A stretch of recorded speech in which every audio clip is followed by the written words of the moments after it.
if it's under British show jumping rules, we've got a huge rule book for that. The course specs, it's at least that big. Well, people come up to you and complain. They have to know that you're not setting the courses up for anybody to fail. You want them all to succeed. I actually do want them to succeed. Well, you've got to take in the arena size. You've got to take in the rider ability. You've got to take in the horse mentality. You've got to then take into account all of the strides. How does your mind not blow up? Because at that level, you're expected to be able to build any show in England for any amount of money.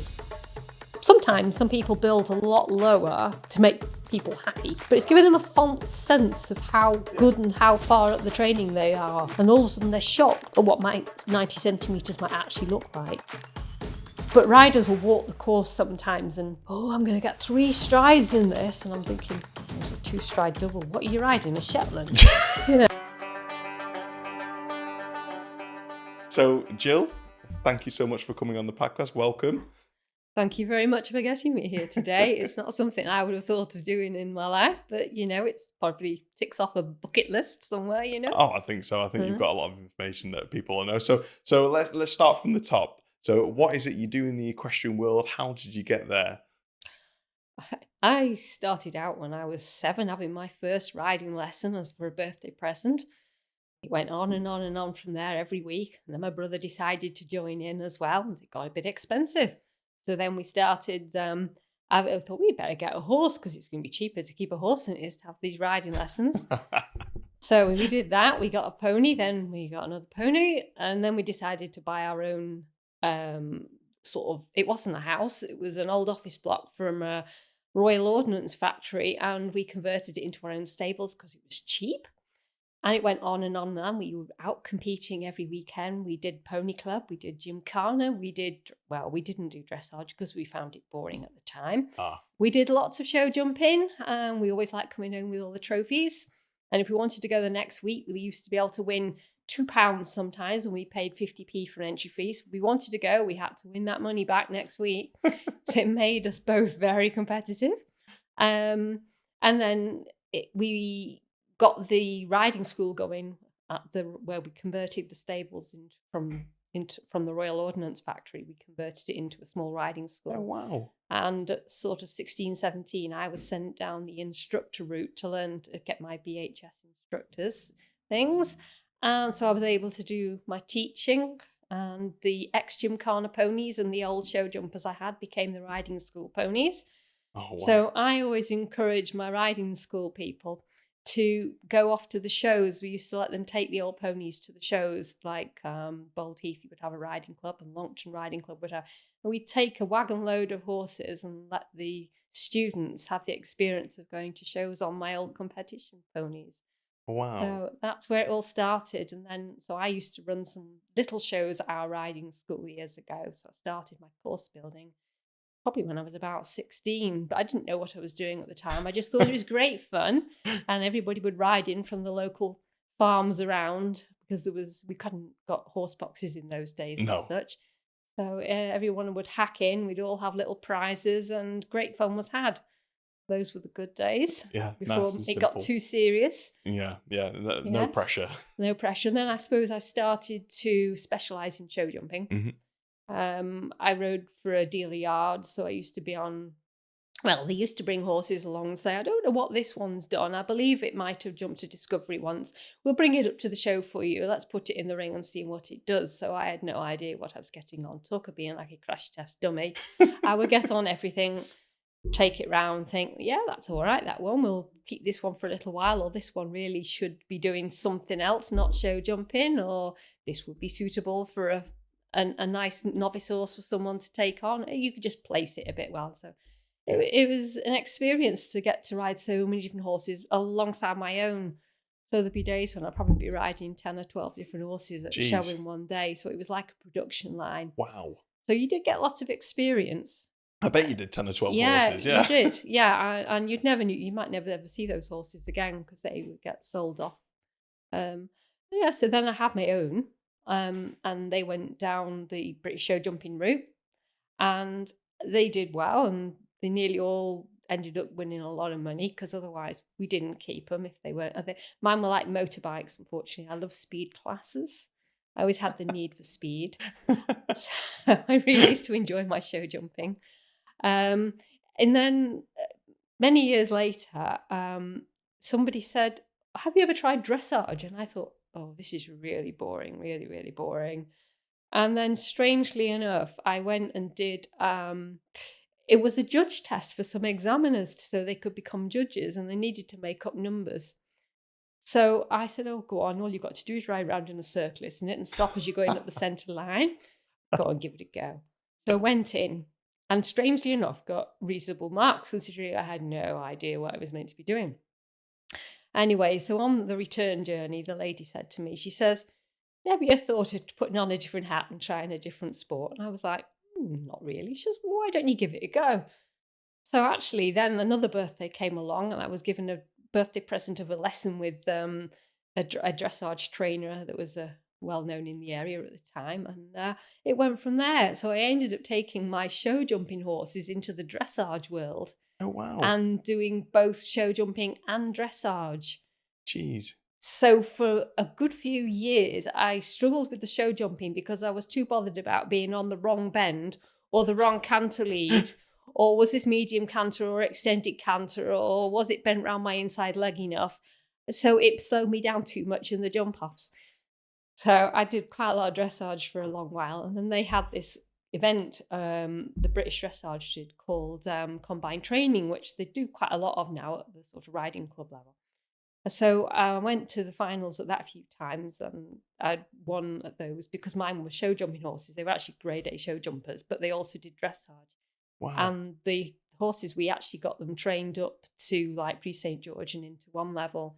So when it came to doing combined training, it was perfect. So we were able to do the show jumping, which to me was quite low, and then the dressage was not the highest level of dressage. So I ended up with 3 national titles in this combined Jeez, training. really? So that was great. So that was good. So then we did dressage to music with them. So I was getting the bug for this dressage. Yeah. So the show jumping took a bit of a back seat for a while. Yeah.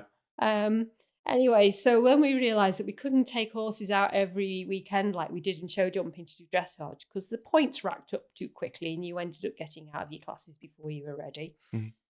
So I ended up doing a bit more thinking, this show jumping. One of the course designers at Oswald-Eston had died, unfortunately, and they Oh. were short of somebody. And okay, I'll do this.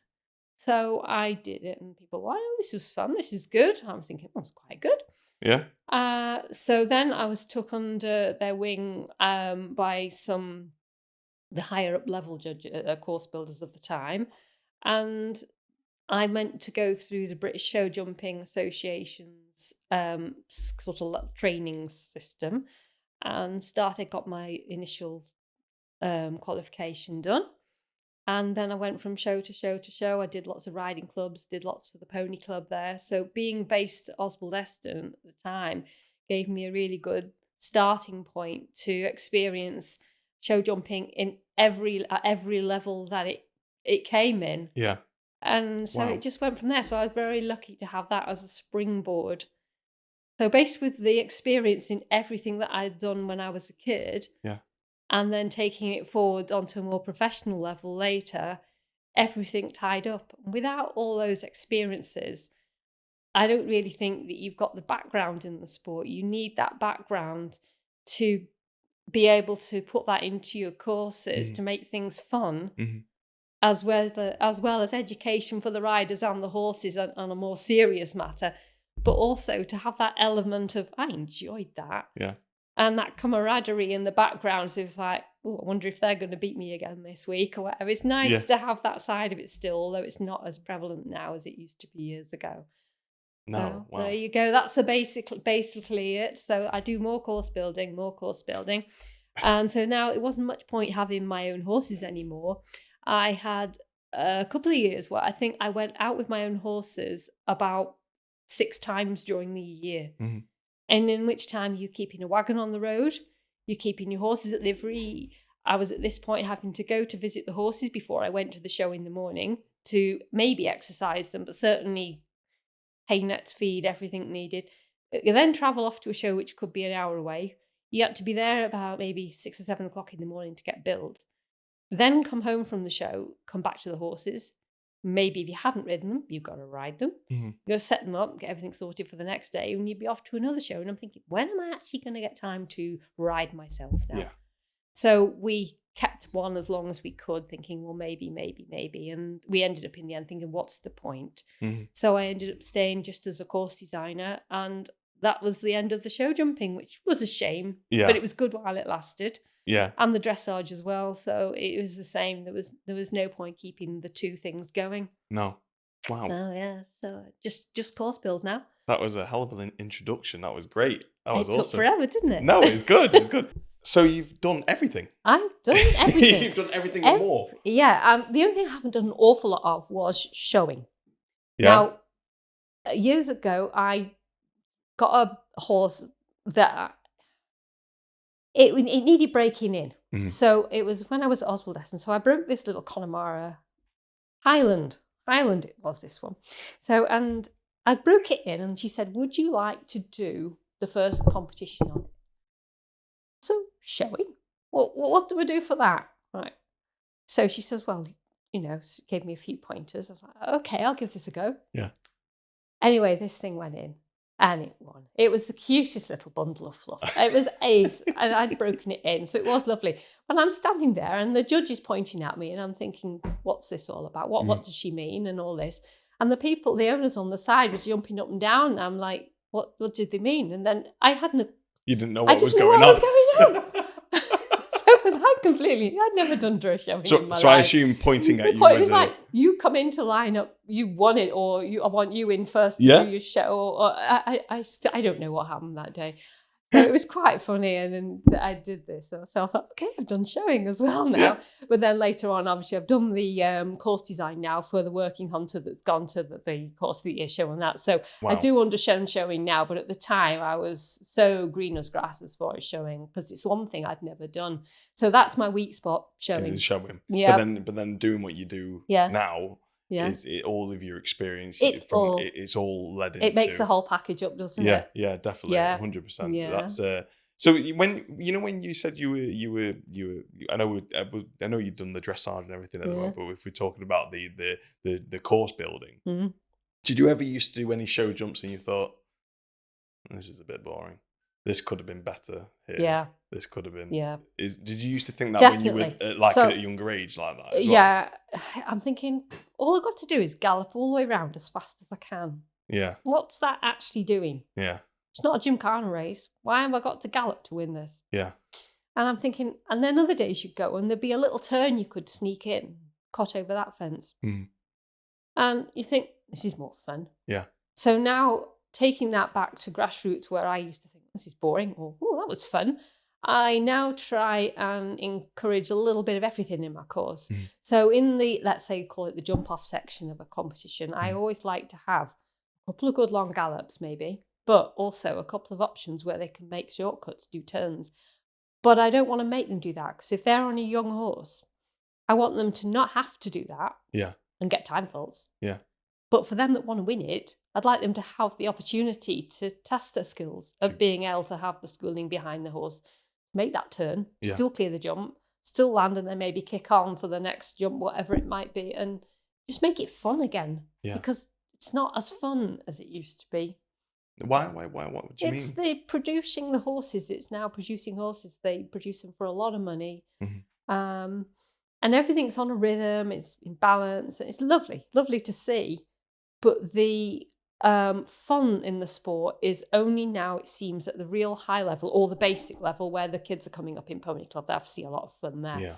But that mid-ground is all about now getting 4 double clears to go through to your next semi-final, which means they've not had to go fast. They've not had to turn tight. It's just about getting 4 double clears. So from a spectator point of view, from my point of view, it's very nice to see horses jumping beautifully and the lovely rhythm being rode nicely, but it's not competition as I remember it. No. So in modern competition now, we have, say if it's a British novice, we will have a section where it is just for British novices, which is the novice end of it. But within the competition, there's an open section where the open horses that are out of that competition can still go in at 90 for the people that maybe don't want to jump any higher, or older horses. And I like to have a course where those horses, if they want, can still have a turn involved, or a section where if they want to take a stride out, have a gallop to something, that's good. They're not just being cantering around and all going the same route and all coming in virtually the same time, because sitting there on the side just watching someone jump clear round after clear round, or not as the case may go, it gets quite boring at times sitting on the side. So I like to see a bit of action. Yeah. Bit of challenge. Bit of a challenge for them, but I'm not making them do it. No. I'd say the option is to go round, or you might have options A, B, and C that you can turn tight, you can turn medium tight, you can go the long way round, go the scenic route. So I like to give them those chances to sort of choose where they're at in their riding or their horse's experience as to which line they choose to take when it comes to the jump off type of thing. So again, for people who don't understand it as well, and probably me to an extent as well, and I say people, it's probably me who doesn't understand it because I'm a bit thick. So when you're doing the course, so there's multiple ways that you can get around that course and clear it, or is there only one way that you can get around? There's a route. Yes. Which I go round and measure. And I would measure it the route that would be the simple route. Yes. Okay. Now, within that, there will be options to cut a corner, turn inside another fence so that you're not travelling that same distance. So although it is the route, and that's on the course plan, you do get those options to, if you're on a horse that you want to produce and not, we're going into another territory, not maintaining, say, 320 meters per minute. That's a speed. Okay. Yeah. Now, if you decide that your horse is tanking off with you, and you want to, so that you don't get time faults, which is all part of the competition, it might be good if you maybe just cut a corner but go slower, so that you're still getting inside the time allowed. Yeah. You're actually able to still ride slower. Right. So you can use the, let's say, little bits in the course to take a little bit of time to still go slow or slower, but to ride a shorter line to that fence. Because the time allowed it's all about jumping clear rounds. It's actually about finishing the course with that time limit on it as well. And the time limits time alloweds are not meant to be racing your legs off fast. It's not about going fast. It's about maintaining a speed. And the speed varies on whatever level you're doing it at. So the Pony Club competition that I was doing the other day, at the lower levels, 50, 60 centimetres, I'm not sure whether 70 now, but it was all at what they call 300 metres per minute. So that was a slower speed they were expected to ride, because if you think about these 5 and 6-year-olds, very often they're trotting round. Yes. Yeah.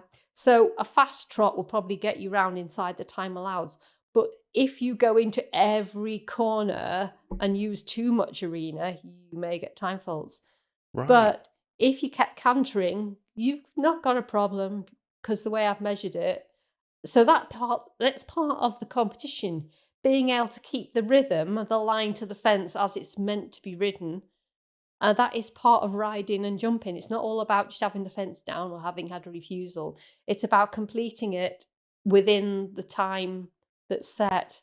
So now eventing, I'm going off onto eventing now, but they would have some places have an optimum time where you've got to get the nearest you can to that time. Right. It's not about that. You can come under the time allowed in show jumping. You're not penalised. Now eventing, I believe that they do have faults for being too quick. Really? Now, I don't do the eventing side of things like that, but that is another thing. So sometimes people come from eventing to have a practice for their show jumping, and they go, how's this run? Well, what's this time allowed? How does this work? Yeah, because it's one that I don't understand. Yeah, so depending on the level. So when the jumps are a bit higher, they'll have, the common one is 325 metres per minute. That's not fast. No. It's a canter. Not even really a medium canter in dressage terms. It's just a canter. It sounds quick. It sounds quick. It's probably about 12 miles an hour.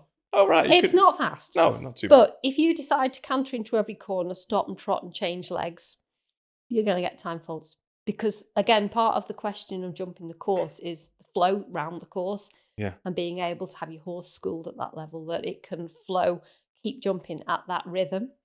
As they go higher, the jumps get higher, you get your 350 metres per minute, which is not a great but it's that bit. It's a good canter now, Mm-hmm. And then the higher levels get 375, which is fairly strong canter.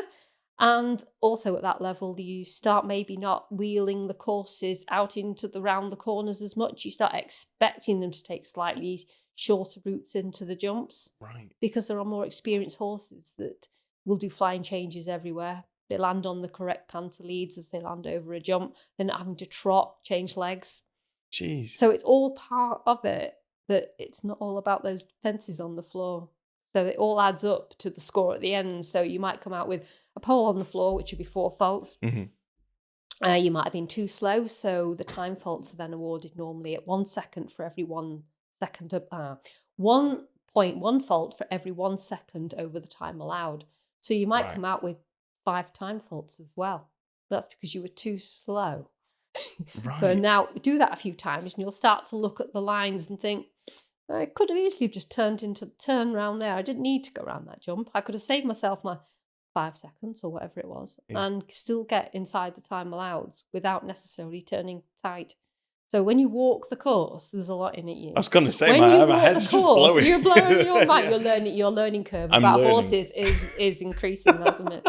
So when you walk the course, the idea is, yes, they find out where the jumps are, but then they've got to think, what am I riding? Is it something that can't change legs? I need to go back to trot. Mm-hmm. To change legs. That's going to take me time. Or if I'm going to do that, I could get time faults. So then they often come to me and go, Jill, where have you wheeled the course? Have you gone round that jump? Yeah, I'll have gone round that jump. It's a novice. I don't expect you to turn inside. Don't worry.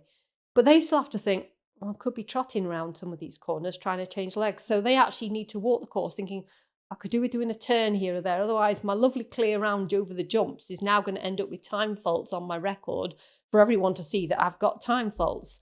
And so they're upset about this. And then I get them coming, your time allowed's too tight. Well, actually, it's part of the course. Yeah. Is part of getting round within the time allowed at the speed that we're given to run that class at. It's not my choice. The classes are given as part of the rules, the speed. We're given a course specs table at what speeds you've got to set this so that you wheel the courses appropriately. So wait, if you get a year again, this always happens. We always jump from topic to topic to topic, and then always.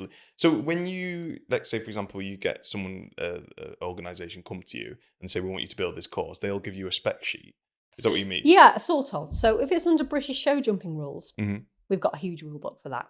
Okay, Like but the course specs is at least that big. Well, actually, tell a lie. You don't get a book anymore. It's all online now. So unfortunately, people don't read it. So they come to the show. And very often there's been a rule change. And, well, They're not well. It's the blind leading the blind, because nobody really goes to go online and read them. But when we got a rule book, you used to have a rule book in your back pocket, or somewhere on, you could check it out. Yeah. You might even read it sometimes, but it would be good. But it's not so bad if you've been in it for years, because they make a rule change, you kind of keep up with it. But if you're coming new into the sport and you've got this big book to read through or this big thing online, it's a bit daunting. Yeah. So they're going to make mistakes as they go along, because it's impossible to learn everything and then go in knowing everything. You've got to go start, make a few mistakes, learn by your mistakes almost. But I need to up my speed, or I could go a lot slower, or why did I go fast? Because it wasn't all about going fast in that class, was it? Different classes are run under different sort of ways of winning a class. It could be about the fastest one.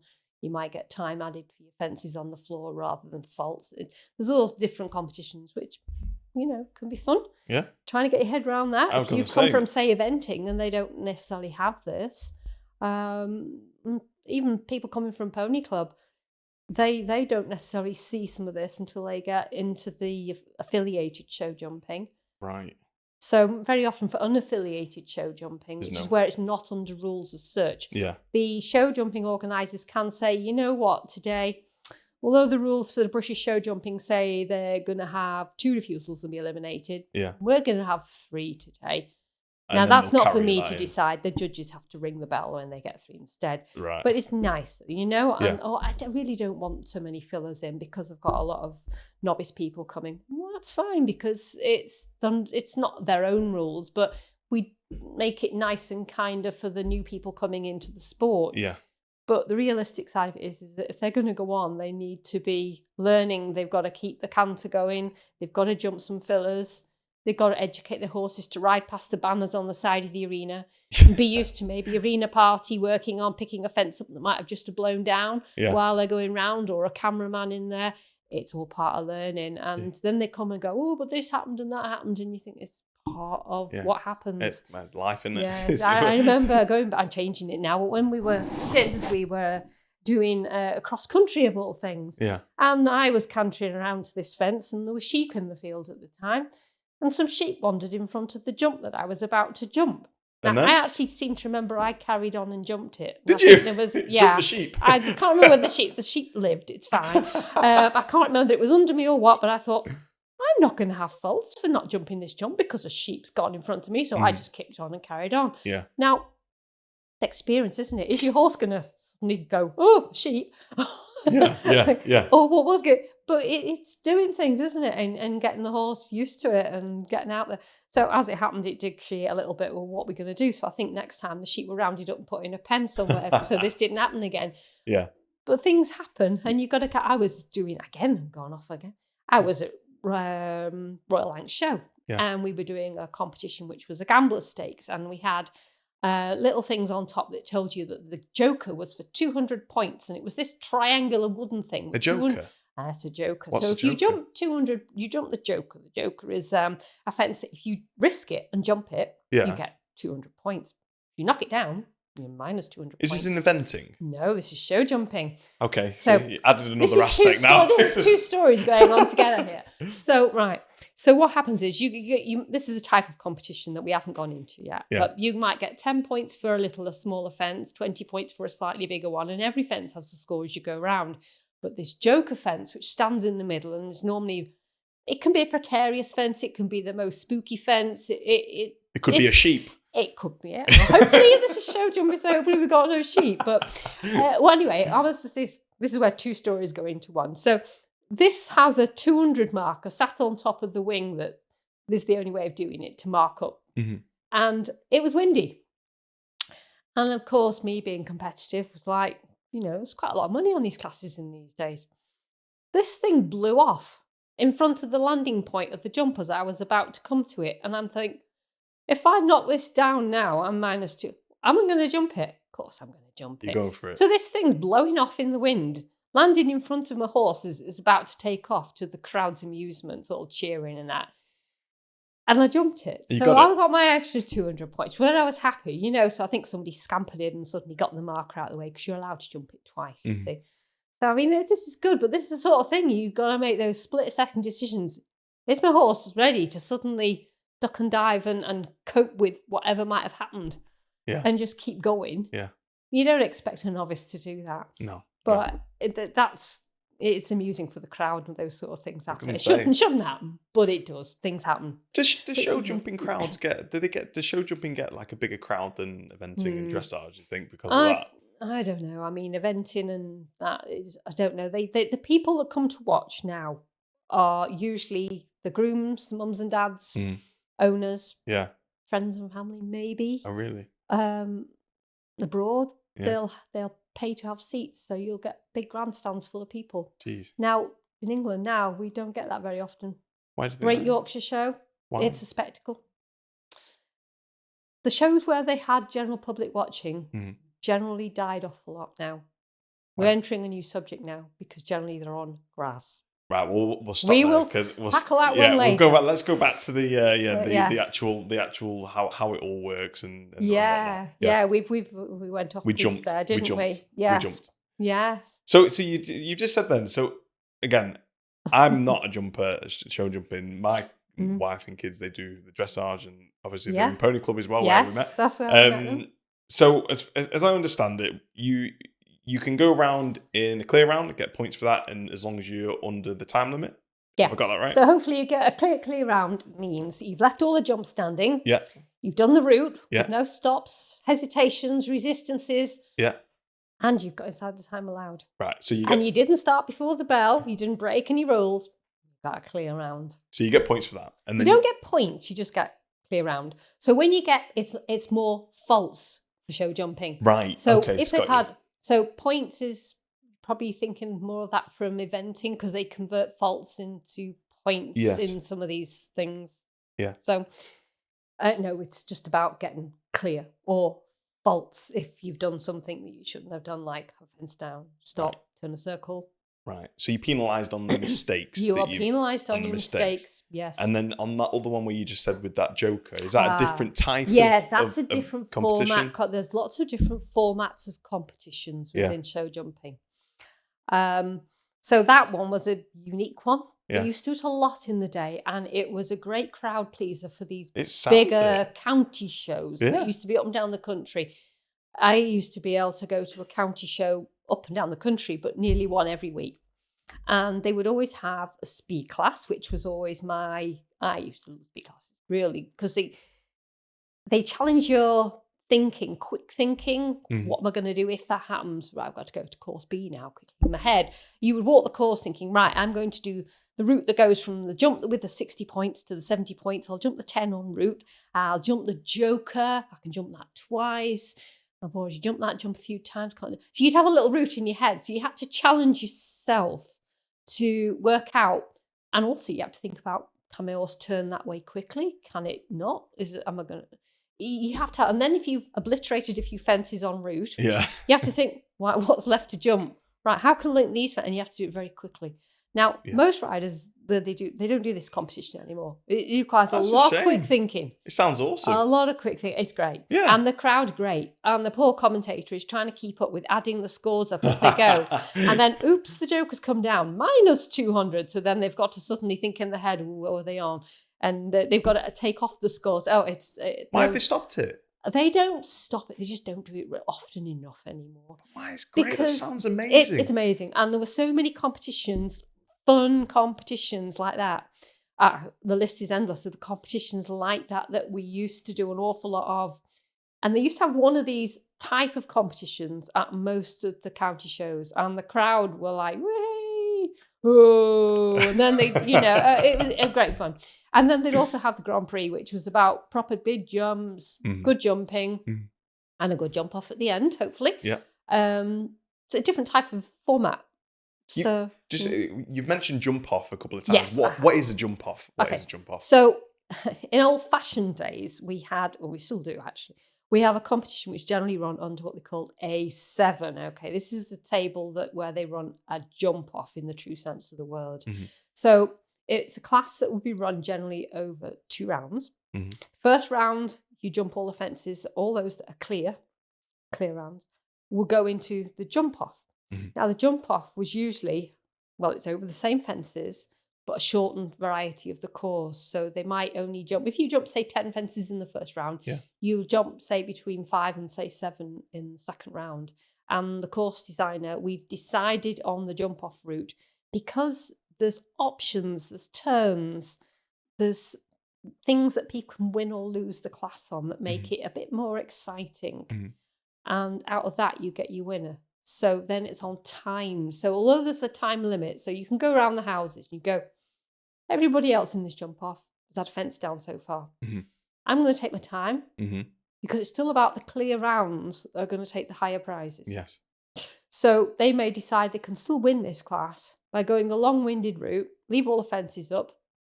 But if they don't, and they've decided they're going the long route, they have a fence down, somebody who's took the shorter route, had a fence down, is then going to win the class because they're still the best score in the quickest time. So that's your jump off, really. So you get your options, time comes into play. So that's that format. So which is good. So the first again, just so I'm understanding it correctly. So in the first class, it's about getting around clear under the time limit. Exactly. Okay, and then if you've got any faults, whatever it is, then you that's get into for the lower jump prizes, but your clear rounds go into your jump off. Right, and then in the jump off, it's a shorter course, but it's about how fast you can get around it with clear. The clearest round in the quickest time generally is your winners. And the clear round is means if you've not you don't knock any fence down, do any circles. I say poles, but it could be anything. Sheep, anything. Hopefully not show jumping. No, we're back eventing now, or working hunter. No, I think they're in just want to see a sheep there for some generally reason. In pens these days, I believe. I think they can try and keep the sheep in pens, not just randomly roaming around the field like they were that day when I was about 7-year-old. Good story though. Good story. Oh, there's plenty of ridiculous stories. Things like that happened before health and safety took over in the horse world. Do you think it's ruined it a bit? Health It and has safety a bit, side, for, a little bit for the right reasons. Yeah. But it did take the fun out of the sport when things like that don't happen. These days, people would moan. It doesn't take much for them to moan these days. Oh no! Well, I bet we'll come on to that. Horses aren't exposed in the same way as they used to be years ago Yeah. to things that happen. Yeah. Can be too clinical. Do you think they were a bit more braver and a bit more bomb-proof back in the day? Braver. Yeah. I think we were definitely braver. Yeah. Yeah. Do you think that's because you didn't know what could happen, like what could go wrong? That was half of the adrenaline rush, I think. I mean, yeah. If you're not brave, there's plenty of sports you could go and do, wasn't there? Definitely. And you ride horses. Well, the minute you put your foot in the stirrup and sit upon something's back, who knows?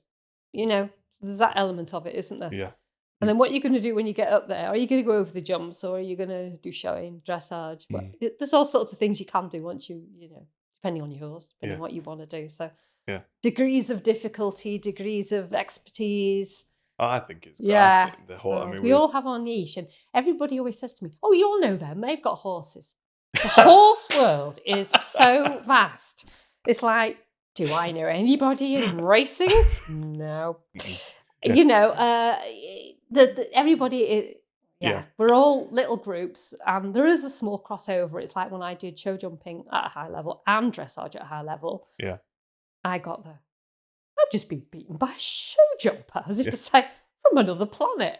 And it was quite funny, really. That's not supposed to happen. It's not, that's just not right. Yeah. Because we didn't really, there wasn't the crossover in between. People do a lot of working onto and show jumping these days. Mm-hmm. That's a common one they do. Mm-hmm.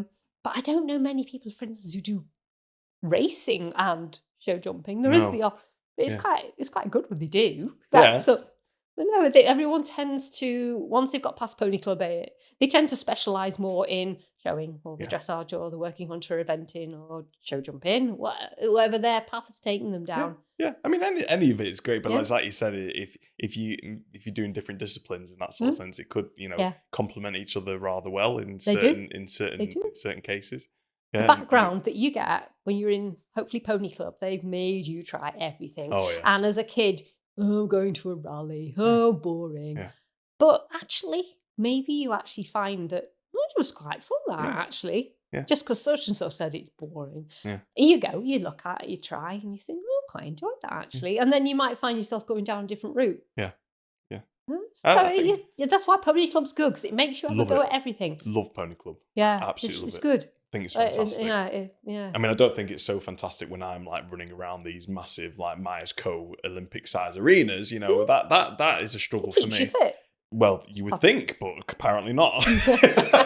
You wouldn't be that fit if you were fitter than you would be if you didn't do the running around. Yeah. They have the Pony Club are lovely for doing their lead rein, like little cross pole thing. Yeah.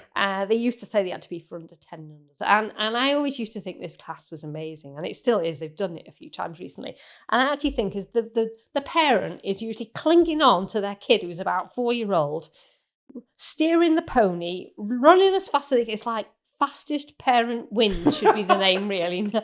It's great fun to watch. I love it. I've seen it's like old-fashioned show jumping where we actually had fun, Yeah. And these poor kids, they look like they've got the G-forces as the parents are running along and they're clinging on tight.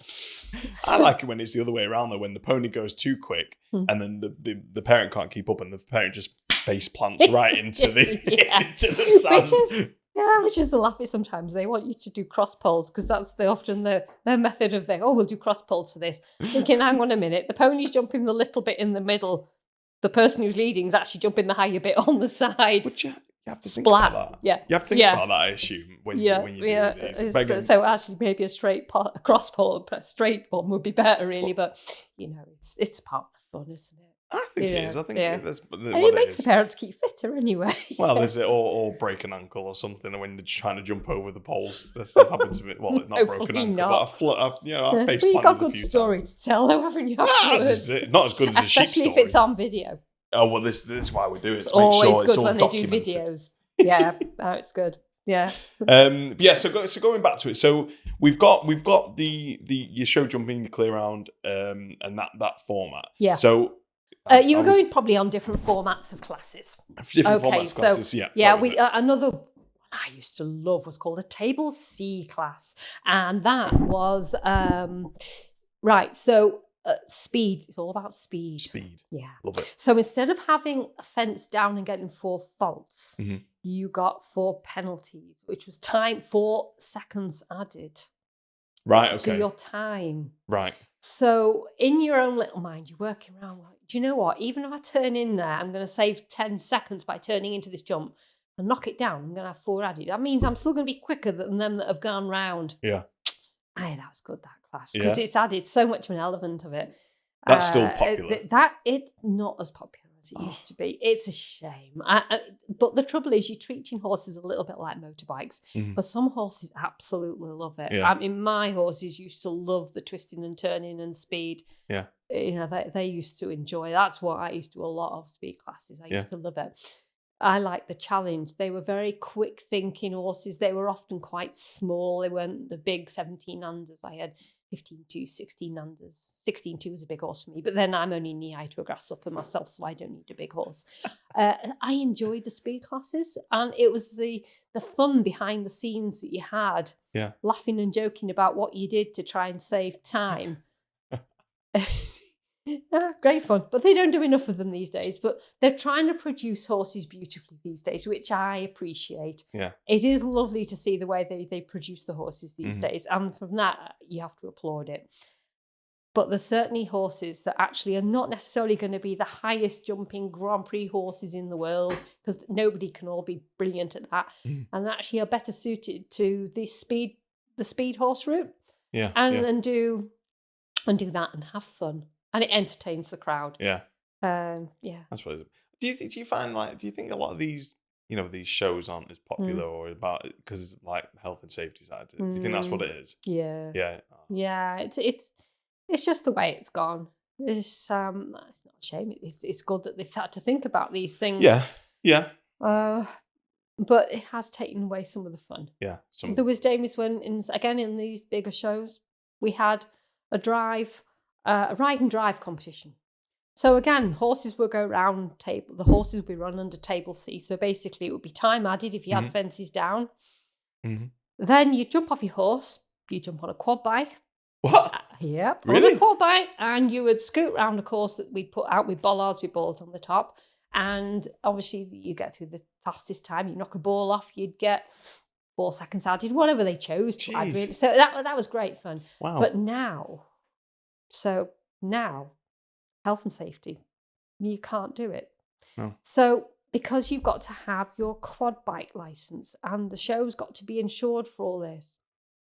Now, there was a variety where they used to jump in a car. It used to be sponsored by maybe Audi or something, and you'd jump in a car. Really? That was great fun. Really? Yeah, you jump in a car and scoot around the course. You'd be doing all, and you'd be driving it. Yeah, that was even better. Okay, but obviously that soon went. They did it for a few years, but they did. So now sometimes you put the rider in the passenger seat, and they'd have a driver that would drive everybody around the course, which dumbed it down a bit, but they could insure that. I think. Yeah. Anyway, so I'm going off piste here now to a show I do, Westmoreland County Show. Generally got a lot of people watching. Young farmers go to watch and take part in their own competitions there. So there's this one competition that we ran. We still do run. It's a new format, I'll explain. So it's about the horses jump round, and then we had planned on the young farmers of the area going to ride a quad bike round the second half of the course, you see. So we thought, okay, health and safety, they'll be able to do it. They used to ride quad bikes. We all ride quad bikes. Most horsey people ride quad bikes because, but no, because we had to have you had to be insured. So anyway, this went to the health and safety officer. Sorry, the young farmers actually don't have their quad bike licenses. They ride them like we all do. Every day, our work. No, we can't do it. The show can't insure the young farmers to even ride the quad bikes. We thought we were on a safe one here, thinking this is going to be fun. Yeah. Introducing young farmers into our sport. People come to watch, and it sound fantastic. Well, we had to make a decision on the last minute. What are we going to do? Stupidly, I came up joking. We'll have to use a wheelbarrow then, won't we? Oh dear. So we had a wheelbarrow. So now, I mean, we actually thought we've killed the class. So the horse jumps, the rider on the horse jumps around the jumps. Uh-huh. Seconds added for anything they might have knocked down, so that adds the time. They jump off the horse. Yeah. They run to the wheelbarrow, where poor young farmers now have to push the wheelbarrow around a little course I've designed through You are the joking. driving cones that we've used for the driving with the balls on the tops, and they get faults for knocking balls off the top as they go round, all on the clock. So you're in this wheelbarrow, they're urged to ride this poor young farmer, which could be, they can be all shapes and sizes. They can be girls, Yeah. they can be big burly guys who look very strong, but can they run for 200 yards pushing a wheelbarrow with maybe a heavier rider in? Good fun though. Good fun. Oh, we get the crowd going with this. Oh, that'd laugh my it's head off. fantastic. So weirdly, they all enjoyed it. That's really Then the funny. next year, it's like, We're doing that again. we're doing it again. Yeah. We're like, I can't believe this. And it is such a good class. And I actually get my go in this. So I don't get to ride the horse anymore. But me and I have to get in the wheelbarrow. And the arena director likes to push me around the course in the wheelbarrow. Yeah. Just to make sure it's doable and that all the gaps are the right size for the wheelbarrow and they're not too wide and they're not too narrow. So I actually get my go in the wheelbarrow as well, which is quite good. I've got loads of questions on this. So just in my head, so you've got the show jumping course, you've got the poles or fences, and then is it next to it is the cones? No, it's weaving in and out it. Weaving in and out of the weaving in and out the show jumps. Oh, so you've got to do it like round like it's that. all So I designed the show jumping course for this show. Yeah. Right? And we have a few classes at that show. So then I have the gaps in between the jumps. So in between our show jumping events, we actually have private driving competitions where they do scurry driving. They have shire turnouts and they use it. So I have to have quite big gaps between the fences. Yes. So one of these classes now is me with my wheelbarrow gang and the young round. So I get to design a little wheelbarrow course with they're using their bollards with balls on top.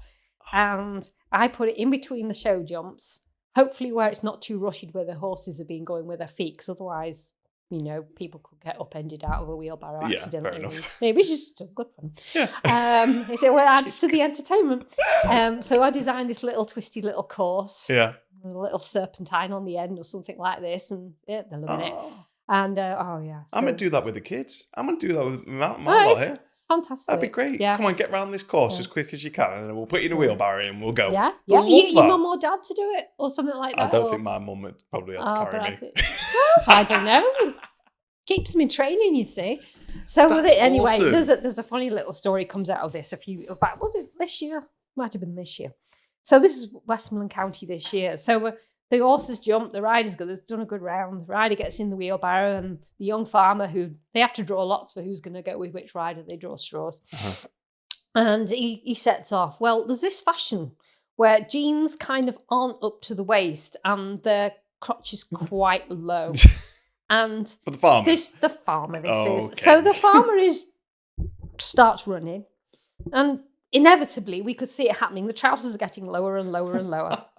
So he stops, puts the wheelbarrow down. Bear in mind the time is ticking on. He itches his pants up. Everyone has a little snigger. He goes along, does another 10 yards. Pants are going again. Stops, picks his pants up again. By which time, the rider who's done this fantastic round must be like thinking, oh, God's sake, you get in the wheelbarrow and I'll leave. But anyway, I don't know how many times this poor guy had to stop and pick his pants up before he managed to finish the course, by which time the crowd's killing themselves. I bet. Oh, fantastic entertainment, but I think he missed out on his 50 quid for driving the wheelbarrow because he must have been so slow. But it really was probably the highlight of the class. Absolutely brilliant. That's brilliant. I mean, you'd be annoyed though if you were the rider. I think the rider probably was, but by which time they got the biggest laughs of the whole show. So it's worth the 50. It was worth okay. the 50 quid. And I don't think they charged an entry fee to go in that class anyway. But it's like we were discussing before. It's just about everyone having a smile on the face. Oh, and at the end of the day, I think a lot of people forget. When they go show jumping, you can be competitive about it, but then you're there to have a smile on your face and enjoy it and love it, and it not to be stressful and okay, to a point. but Yeah. you know what I mean. Yeah. Yeah. No. I think I'd love to see that wheelbarrow. I might even Yeah. come. Where's this show? Westmoreland County I might have to Showground. come and Yeah, see it's this. at the Westmoreland County Show. Oh, Yeah, it's in September. I might have Yeah, to come and see that because that sounds that's hilarious. amazing. I actually really want to do that. I'd love to even push Shan around in a wheelbarrow. You could definitely do it at your pony Yeah. club shows.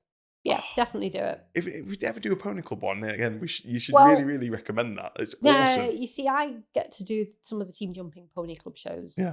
and sometimes I most times do the area shows, which I think I met your wife and Yes. daughter at the other week. Yeah. But as for their regular week in, week out shows they put on, I'm afraid it's down to you to organise that, because they just generally get somebody in that'll build the course. They're not normally necessarily course designers. They might be course designers that are maybe who'd like to have a go at course designing that haven't passed any exams yet, who just want to test the waters and see whether they can come up with ideas or this starting point to actually build a pony club sometimes as a course designer as well. But unfortunately, when it gets to the levels of their area finals, I met your mum and daughter at the other that you have to be a registered designer from the British Showjumping and be at quite a level to do that. Well, now that you've mentioned it, yeah. so how do you even, where do you even begin to get registered and what's the process? The process, it's long-winded. So you can get practice at course building at your own, if you're lucky enough to have your own place, because you're going to want to have your own horses, something to practice around. So in your own paddocks at home, wherever facility you've got, you're probably going to have put a few fences up. And you're going to hopefully practice what you need to practice, whether you've been struggling on distances or certain turns. Then, hopefully if you want to be a course designer, you need to link yourself with a pony club, a riding club, something that's not under BSJA rules. BSA? Yeah, British Showjumping Association. Okay, yeah. So just where they also encourage people to have a go, start out, and then you learn from there. You learn just by practicing it, by doing it. Yeah. Now, if you don't enjoy it, you wouldn't then seek to go on any further, but you've had a little try. So then you think, right, British Showjumping, maybe that's where I want to go. So then you have to apply to be on the British Showjumping panel of officials.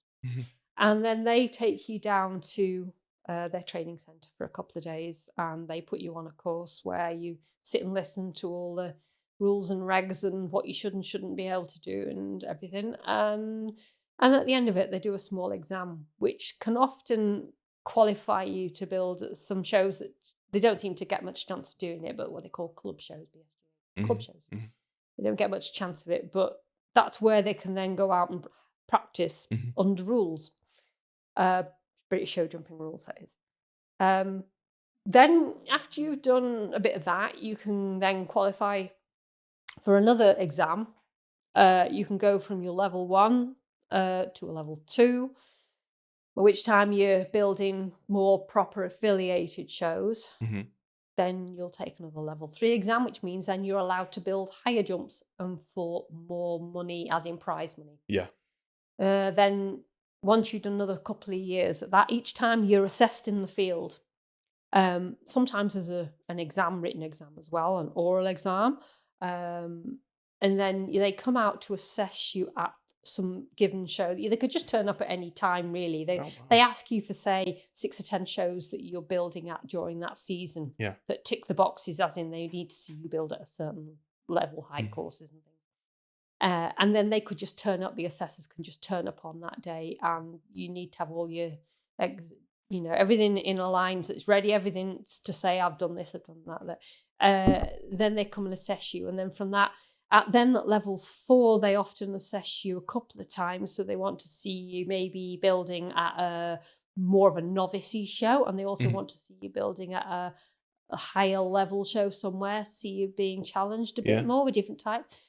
And then you get level 5, where they definitely want to see you build like an indoor show, an outdoor show, a junior show, maybe a county show. And for that, they often send out 2 assessors. So you've got various shows that they assess you at. Yeah, yeah, yeah. To then, because at that level, you're expected to be able to build any show in England for any amount of money. Really? So there's a lot of responsibility. So they don't let that out very lightly. They put you through quite a grueling kind of test. When you say the amount of money, you mean the prize money? Prize Yeah, money, yeah, yeah. yeah, So when I was, let's say, level 4, I'm not sure what that is now, but I think I was allowed to build, it was either £600 or £800 first prize, which is significant. yeah, yeah, yeah. But then make the jump to now, which I am, which is level 5, you're now allowed to build for any amount of money. What's the most that you've Well, built it isn't for? actually. To be honest, for me, it's only ever been a couple of grand that I've ever built for, Yeah. because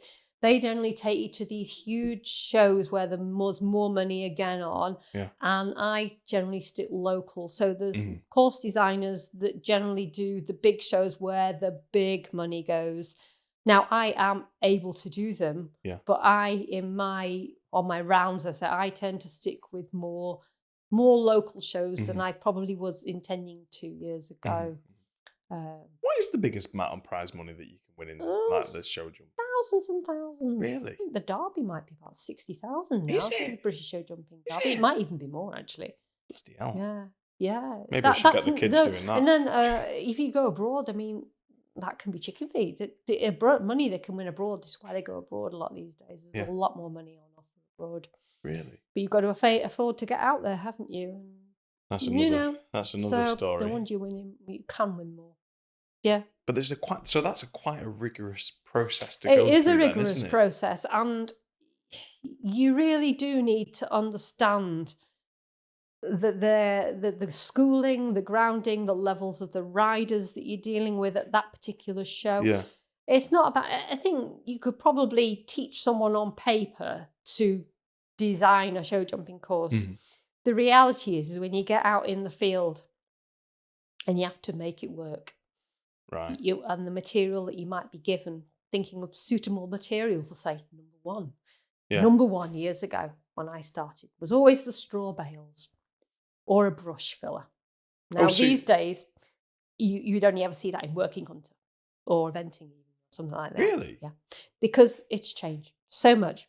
So that was always, number one was a rustic fence for show jumping, Yeah. straw bales, brush fillers. These days, if you did that, you'd be home drawn and quartered as the course designer. Why? Absolutely, because people don't practice over that anymore. I mean, straw bales for now, I mean, they've got string around them, haven't they? So Yeah. the horse is going to go. But we never thought of that years ago. Yeah. We It's- probably thought, oh, that's quite soft if you fall off like that. You're back, nice soft landing. But not allowed now. So not allowed. I say not allowed, but you just do not You don't do do it. it. You just do not do it. So you just said then, like, your first Yeah. fence has to be X. Yeah. Is it like No, that but the it whole way used to round? be. It used to. No, but then as they would go round, I'm going back 50 years ago now. Oh. But that's how it was. That's how it was always. You'd always could look at the course and go, well, there's number one. It's a rustic fence. It's probably got bales under it or something like that. Right. So it was Right. sort of an indicator where That to was, start. just the way it was. Always did it. Don't know what they did. They always thought of it as being the most inviting fence on the course. These days, it'd be the most scary fence on the course. Gonna say I Because couldn't horses get over have a bale. trained. So- I couldn't jump over a bale. No, I couldn't do that. No. Oh, then they used to start piling on top of one another when you got good years ago. They were going back many years ago. Yeah, so now it's always a more simple fence for the first fence, and it's usually the first couple of fences are usually set a hole lower than maybe the rest of the course.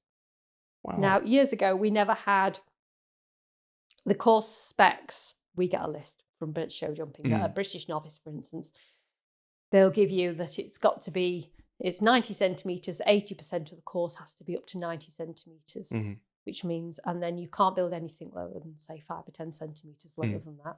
But your jump off then has to be 10 centimetres higher than that, and there's a maximum width on the jumps. We have set specs that we have to adhere to in British Show Jumping. Now, pony club, riding clubs, don't like the look of that. We won't build that one as high. Yeah. They'll have a maximum height on the course, but it doesn't mean to say they're going to build everything else 10, 15 centimetres lower if they want to. They can. I can't do that for British Show Jumping unless conditions mean that, let's say it's boggy and they're struggling to get, I can build a little bit lower that day, or there's something influencing it where I can't. But if it's that bad that I have to bring something down, say 10 centimeters lower than what should be the height of the course, basically the class shouldn't run because for whatever reason the conditions are Yeah. so bad that we shouldn't really run the class. Mhm. So they've got all these rules around it. Mhm. But for unaffiliated jumping, can bend the rules quite a lot. Yeah. But then all of a sudden someone will come and think, oh, this is really big. And they think, well, it says 90 centimetres on the schedule. You've entered it. Mhm. Oh, it's big. And I'll put a stick on it. Oh, it's 87. Oh, God, it looks big. You think, what have you been jumping? You've been Yeah. somewhere and they'll have had a jump at 90. Whereas But in not show all. jumping, British show jumping, we have to have 80% of the course at that Right. height. So all of a sudden it looks huge. Yeah. So that they would have been maybe practicing on the They 10%. won't. They might be at home practicing jumping one fence in their field at 90. Yay, I can do 90. Can you put 10 fences together? Right. And then, if you clear, go into the jump off and jump 10 centimetres higher again. Oh, so the jump off is sometimes higher. The jump as well. off is higher. Oh, the jump off is higher. The jump as well. off is higher. So the jump off. So it's less in fencing. British higher. British show jumping, right? Rules or unaffiliated can be different.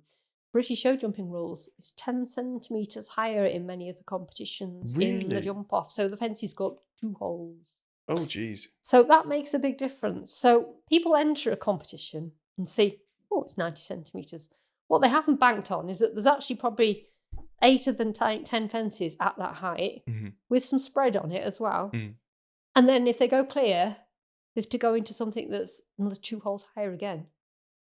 So they often think, oh, but that is the rules. Yeah, no, makes sense. So really, you should be like, if you can jump 90 centimeters, maybe enter a class. It's 70 centimeters. So exactly, go in lower and just see how you 80 get. centimeters Yeah, even. go lower for now until you're ready. Yeah, Wow. until you're ready to jump that. So I didn't even know that. It's not a big jump. Sometimes at riding clubs they can do their own thing. Sometimes some riding clubs might be, we always have them well up to height and all that, which is great. It's good preparation. And other clubs will be like, oh, well, they're only learning, aren't they? Which is the case. But then enter a lower class if you're not ready to jump that height. Yeah. I always think if I go to Sainsbury's and get a can of spaghetti, I expect to open it and find spaghetti in it, not baked beans. Yeah. So if I go to a show and it's 90, I expect it to be 90, not 80. Because if I was going to do 80, I'd do that in the 80 class.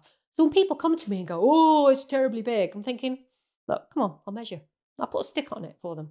And I say, I never actually build over higher than it's meant to be. Yeah. But because sometimes some people build a lot lower to make people happy, but it's giving them a false sense of how good and how far up the training they are when they get there. And all of a sudden they're shocked at what 90 centimetres might actually look like. Yeah, I can. And you think you've not really done your homework, or your trainer is making you think that you're better than you are. Yeah. Do you get that a lot? You do get that. You get that a lot? Yeah, you do actually have cases where they're training them and they struggle with doubles or something. So the trainers will pull them in or stretch them out a bit so the 2 jumps in a row. Yeah, 2 jumps. And they'll get it so that the rider can actually manage it quite well, which is good for confidence. And then they'll stretch them out if they need stretching out to teach them to ride into it a bit more positively, or hopefully in the other way, if they're going too fast and making up too much distance, to shorten. But riders will walk the course sometimes, and it's funny the things I hear when they're walking the course. Oh, I'm going to get 3 strides in this, and I'm thinking, 2-stride double. What are you riding? A Shetland, But it's where they've been something that they are learning. Yeah, they're learning. And and you think they don't actually know what they're walking. Yeah. And it's good that they are walking it, and it's good that they are striding out between the jumps, because hopefully they'll learn from that what they thought was going to be 3 strides, and they actually did it on 2, which is what it was meant to be. And they'll work it out later when they look at their videos later that, oh, actually that was, stop panicking. Yeah. But sometimes they go, oh, the double was too long. I think, well, maybe you were on a little tiny pony. Pony Club's terrible for this. So you don't know. You've got riders coming in on tiny, tiny little horses, and then because they can, the next one's coming on a huge horse. Mm-hmm. So obviously their legs are different lengths. Yeah. They're taking different length strides. Yeah. So it's difficult. They have course specifications for Pony Club that tend to not want you to put the jumps too close together so that it's not too committed, so that they can chip a little extra strides in and work it out as they go along a bit more. So which, yeah, it's good. when you are like designing courses for ponies, so I'm Pony Club, whatever they call you. You're a Pony Club dad. I'm a Pony Club dad. Call you up, say hi, Jill. Can you design do a show build for us? Do you have like ones that you've already done that you use all not all the time, but like similar to, or do you have to design each one differently for each level of rider, each size arena, each size? Like, how does that work? Yeah, so everything's quite bespoke. Yeah. So you say, right, come and do a Pony Club show. It's for the tiny tots. And I said, well, what's your classes you want to run in that day? Are we going to have the wheelbarrow class at the end of the day? Yes, because we it's are. fun. Yes, it's great. So you're thinking, right, okay, so that's great. Gonna look forward to that. Are they going to run 2-round competitions where there's going to be a first round and a jump off? Because it gives me an indication how many jumps I need to get in this arena. Am I dealing with tiny tots? Am I going to have some big horses coming in as well, like still novices? I might say, you know what, I'm not going to put any doubles in this, because the distance in a double is quite related to the size of the horse's legs that are jumping it, for simplifying it. It's easier not to put doubles in. Then also I try and keep the jumps quite spaced out, so that if they need to put extra strides in, because the horses vary in this leg length so much, so that they can all do the best. Yeah. But in doing that, I find that you jump one jump, the arenas are often quite small when you go to the smaller private venues. You end up jumping a fence, having to go all around the arena, jump another fence, go all the way around the arena, jump another fence, because you're trying to make it so that they can do without being complicated. But in some ways, I find that that's actually complicating things, because then they've got to remember 4 times around the arena, jumping that fence, then that fence, then that fence. So what they actually usually find is easy if you have a couple of fences lined up one after the other, because they just jump the one in front of them. Yeah, just go straight. So that is easier. Yeah. In some ways, it's actually complicating it, because then there becomes a striding problem between those fences. Right. So everything creates its own problems as you go on. So it depends what your riders are like, what your horses are like, what challenges you're going to set them, what kind of classes. So you were saying, am I going to use the same courses? So I can't use a course that might have fitted in somebody's private arena and build it like I would have done in, say, a much larger arena, because it won't fit. No. Okay. Then a lot of it goes on what the riders are like that are going to do it. So if you've got experienced riders, they actually like the challenge of something being a little bit closed up, closer together, a few tighter turns. That's okay. But not if I've got some people learning or novice horses, because they need time to adjust themselves, correct themselves, get back into a rhythm and a balance again, and then keep going. So one course can't fit all. No.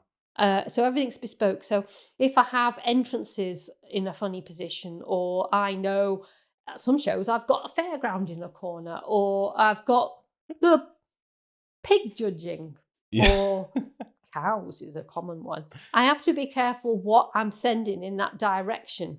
Right. So I have to be asking all these ridiculous questions when I turn up before the show's even started. Jeez. What's going on over there later in the day? Yeah. What happens over there? What have I had in this arena during the day? Have I had the dancing diggers or the motorcycle display team that are going to burn a big hole in the ground? And you've got to work round all this. So I actually find that's quite stressful. Yeah, I was going to say that sounds because extremely I'm stressful. one, I like to plan. Yeah. I like to know that my courses are going to work, and they're going to, from the starting class of the day where I send them all around the world and they jump a fence, they go around, they jump a couple of fences, they go around again. Nice, long way round, plenty of room between the fences, plenty of time to school their horses as they go around and hopefully come out with their double clear that they need. As they go through the classes, the horses get more experienced.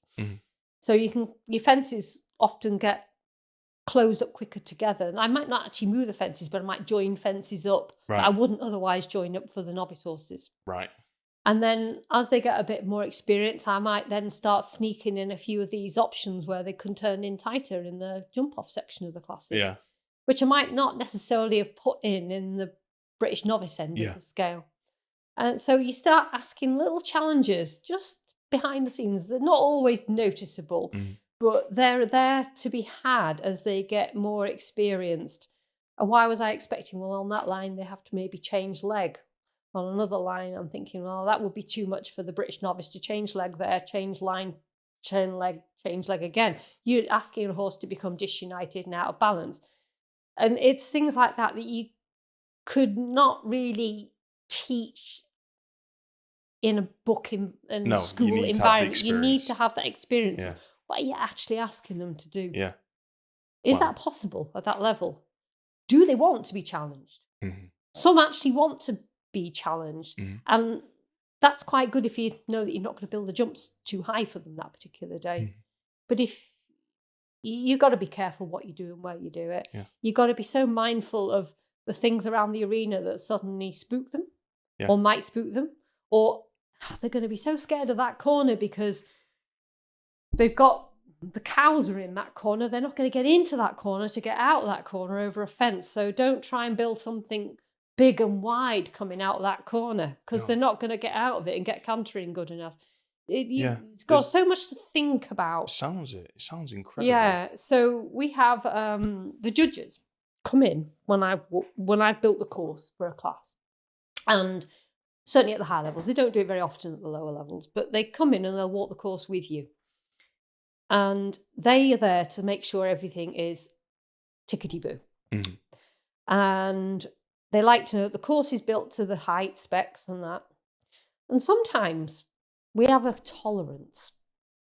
And that is where we can build a little bit higher if the class warrants it, but only like 5, maybe sometimes 10 centimetres. It's usually 5 centimetres.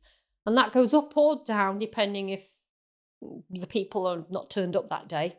We've got crowds to keep happy in the audience. We want people to jump in clear arms. We might just go, let's put this fence down a bit. I know it's supposed to be that height, but let's just go a bit lower. Let's just get some clear rounds on the board for the people to watch that have all come to pay to come and watch show jumping today at the county show. Yeah. You can't do this in the national qualifier classes because they have to hit the criteria of the class. But many of the open classes, you've just got a little bit more. You can vary it a bit more depending on what you've got to achieve. Whether you want lots of clear rounds or no clear rounds, or whether it's all on speed. You can modify your heights, jumps and turns. And that is experience of having done it yourself. Yeah. And also learn a lot from doing pony club, riding club, as you probably aren't even qualified to do it, but just get an experience and watching how people tackle various things and what they find difficult to ride. Did you intend it to be difficult to ride? Did you intend it to be easy? And learn that way. You just sparked a question in my head. Have you ever known somebody who's going to be riding in one of the courses that you designed and got know there's a certain rider that's going to be jumping this course and gone, I'm going to make it really difficult? No, that's funny. No. I'm going to make it so hopefully I'm going to make them go into that cow arena. Because next thing you do that and then they'll go crying to the organisers of the show. And next thing, you're not coming back to that show again. No, you do have to be fair to everyone in the class. Yeah. And you do see that rider and you go, you know what? They are going to do that turn. Yeah. Or you know what? That really doesn't suit them. But you know what? I'm not building it for them. I'm building it for the class as a general. The class is at that height. It is a fox hunter class. You know, if you get no clears that day and you've ticked the boxes, the course is at the right sort of heights. You know, the people, if they come forward on what could be horses that'll be good at fox hunter next year, but they're dipping their toe in the water this year to have a go, maybe you won't get any clears, but that doesn't mean there's anything wrong with your course. It just means that the horses are still learning to step up that level. So that day, it could be that all the really good fox hunter horses that season are out at some good show somewhere Mm. because there's some good qualifier on somewhere. Mhm. And so all the ones that aren't quite ready for that good show are at the show you're at, and they're making a right pig's ear of it. But actually, they're just not ready. They'll be ready Yeah. next season. They'll be ready after a few more rounds Just even. not there They're yet. just not quite there yet. But what you shouldn't do is modify the course too much from the statistics of what it's got to be, the specifications, Yeah. because otherwise it then isn't the fox hunter No, competition you're giving anymore. them a false sense of Your progress, false aren't sense you? of progress. Yeah, So yeah. you have to be quite mindful of, well, you got time faults. Well, you got time faults because you're now in a class where the speed is faster. Mhm. So don't expect to ride round at the speed that you could do in the class lower Yeah. and still get a clear round in the time allowed. So if you get riders, like, if nobody has a clear round, is that like, oh, They still get. do people comment on that? Like, Yeah. do they? Oh, yeah. Oh, really? They can have a moan. They come and Now- moan to you? Oh, they can have a right good moan. You're yeah. joking. Oh, no. Do they come and complain to you? Well, I'll say complain. Oh, clears it, that was it. Like, you know. Is that what they say? Oh, they can do. Yeah. Oh, I didn't Yeah. think it. I thought Yeah. I wouldn't be blaming the. They can play. Oh, they always try it, which is one of the reasons why when they get, let's say, a course builder that's come from not necessarily a massive horsey background, that they've never maybe ridden themselves, they don't know everybody. Yeah. Well, you've never ridden yourself or whatever. They start throwing things at you like that. They can be a bit like, what do you know? And all this sort of stuff. So they can actually send a lot of wannabe course builders packing before they've even got their feet under the table Really? and started to learn. Yeah, because the riders especially, Oh, they that's can not they nice. can be quite nasty sometimes. That's not nice, especially when they're Yeah. learning. But then this is it. But like they're now- learning, but it's their horse Yeah. that they're producing to hopefully get their foldable clears to go on to a final. That then puts value on their horse. Then that means now, because of their bad round today, they've been eliminated or had fences, or Yeah. it now means they've now got to take a trek out to another show next week to get a double clear they could have got today. Who are they going to blame? Ah. Me. But now they can see how much actual progress that you've gone through and what you've had to and get. you always have that conversation. They always do, and they always have a bit of a moan. And you go, well, you know what? And actually, in the heart of hearts, they know Yeah. that the horse is going to be good. Yeah. It's not just there yet. Yeah. It's part of the learning curve. And actually, if they did get their 4 double clears this year and they did go to the semi-final, they're going to be slaughtered when they get there, because the semi-final is going to be that high that if they can't jump my course, they're going to be wasting their time going through to a semi-final. Yeah. Yeah. Because it's like, yeah, It's like, not ready for I it want to yet. know that if they've qualified to go to a semi-final or a final, whatever, that the people that come through from the show that I've been at, Mhm. even if they haven't all jumped clears, that I've got the best ones Mhm. gone through or going through to that final, Mm. not the ones that just happen to be lucky that day. Yeah. But they are actually the best ones, Yeah. and they stand a chance when they go to the final. And if they don't qualify, then actually they weren't ready to go to the final. Yeah. So when you're like designing these courses, people come up to you and complain. Like, they have to know that you're not setting the courses up for anybody to fail. You want them all to succeed. I actually do want them to succeed. But you want to Yeah. do it in the But fairest possible way. I want to think that they've all had a fair test. Mhm. They've gone in that class. It is what it says on the box. Mhm. It is a meter 10, whatever class they've entered, they have actually done that. Yeah. And if they go to another show down the road next week and they go, well, I jumped it easy last week, and you think, well, actually, if we put a stick on that, it probably is nothing like the same height. Yeah. You Yeah. know? Yeah. False sense. Or sometimes they go somewhere and they're unlucky and there's been 80 in the class and the course designer's gone, I'm going to have to use my tolerance today. And they've actually stuck it a hole higher because they can. Mhm, mhm. And, that happens as well. Yeah. Oh, it looks low today. You think, well, you were at Bolesworth last week and you were jumping in a class with 60 others that are all at the top end of their game. Yeah. It's going to be tough there. Yeah. Yeah. Some of the stuff I do at Aintree, when you've got a lot in the classes or they're jumping for more money, say, you're actually building you're building to the top ends of your spec that you're allowed for that particular class. And then you build, say, at the more local level the next day around same class has got the same title, but it might not look as strong because we haven't got the numbers. The prize money's a little bit less. Yeah. It does vary a bit, but all within the specifications allowed. So when they're training, are these specifications like the riders can get hold of Oh, them? they're in the rule books. All Yeah, right. they're all So online now. Yeah, so read the online. rule books, Real and rule then book. would you say to them then train to the maximum in that Train more than max. You go almost higher need to than be that? ready for your class, or you think you could go around the class higher Yeah. because you're going to need that experience in the horse to jump the class that you're in. So an 80 centimeter, Yeah. you'd be You should trying be to jump training for at 90, 90. ideally. You So should go be. about 10 Because- centimeters higher. At least, because you've got to imagine if you're in an 80 class, your jump off could be 90. Yes, forgot Yeah. about that. Yeah. You've just Now, explained it to me. sometimes we haven't done this yet, but there's 3-round competitions. So now let's say your Oh. course starts at 80, Right, here we right? go. Okay. And go. then let's say we're being really mean now. Okay. There's 110 in this class. What? Right now, I'm joking. Right, but there can be a lot in these classes. Sometimes just being cheeky, but you got a lot in it. Mm-hmm. You don't want to be there all day. No. So if everyone jumps clear, they jump again. Yeah. Which is great. Parents want to go home. But so let's say you go from 80 Yeah. to 90. Yeah. Because out of your 100 in the first class, you've got 80 little buggers have gone clear. So by the time you've sat down another 4 hours for them to all jump again, and 60 of them are all going into the final round, which is now going to take another 2 hours later in the day. Ooh. Which again is going to probably go up another hole for the jump off, the final jump off. Now, who have I made happy? The riders could be happy. The parents getting a bit, some are happy because they didn't want to get home and watch Coronation Street. The husbands back home are thinking, great, I can have another stay at the pub for another hour or whatever. Yeah. But generally speaking, everyone who's sitting and watching is getting more and more tired of being there. Getting cranky. So I think, okay, right. Let's get it down to more even numbers. Let's take that 100 in my mind and go, right, I want about 40 of them jumping clear in the first round to go through the jump off. Mm-hmm.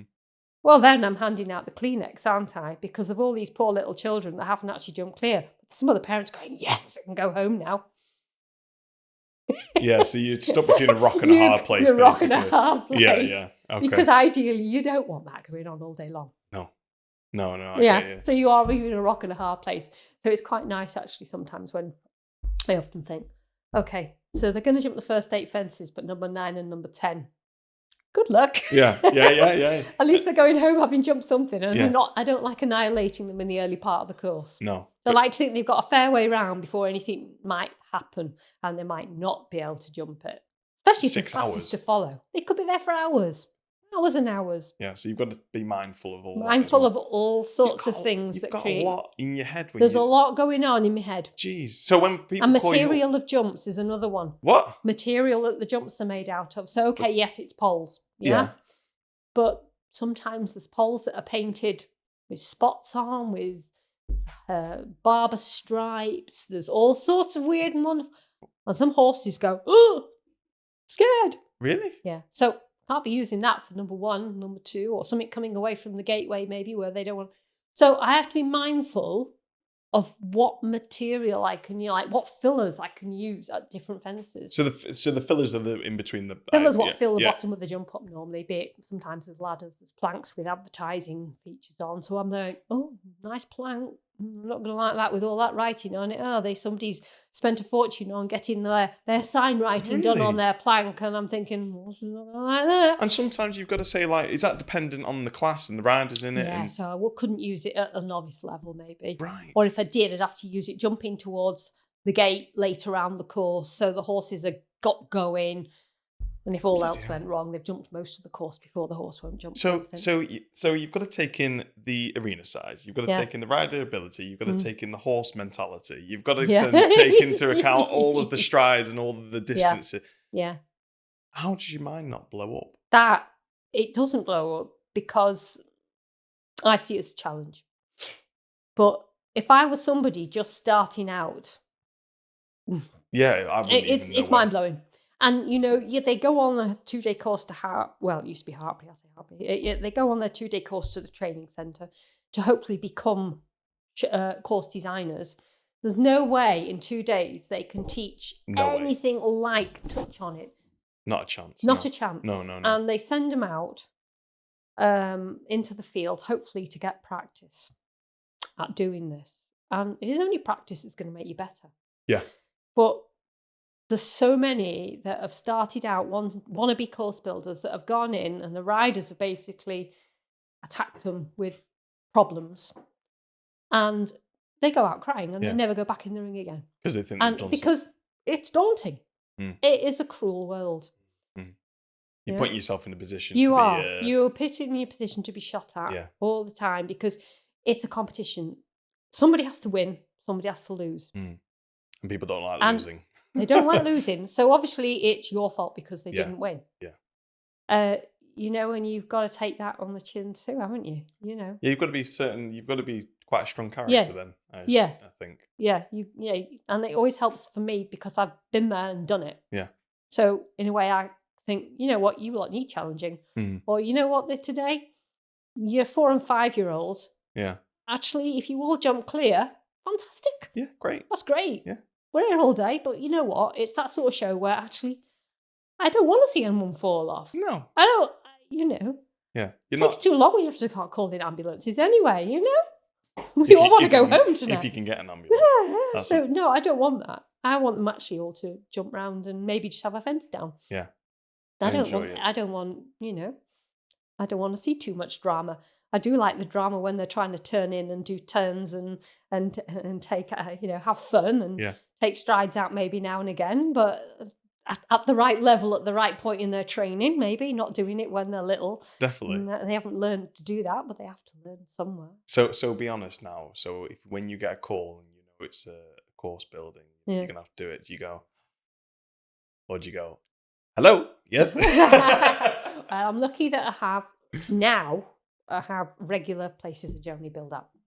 So I know, and they normally know, we know what type of show it is. It's like bish, bosh, bash. So it's not a problem. Yeah. The phone doesn't ring for weird, wonderful shows anymore because I don't go out to the big shows where I used to have to take my caravan and live in a tent or whatever it might be, or go in a hotel and drive in.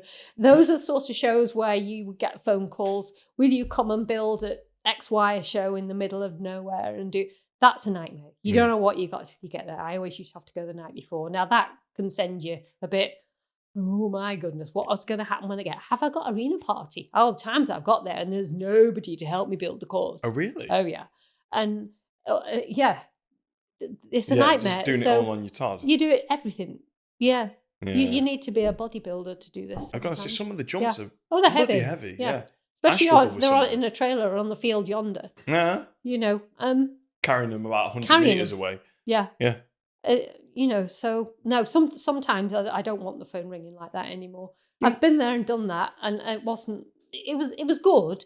And you're young and you're hungry. You're happy to take it on, but there comes a point where you go, nah, I've done that now. Didn't really enjoy it. Some people love it. Yeah.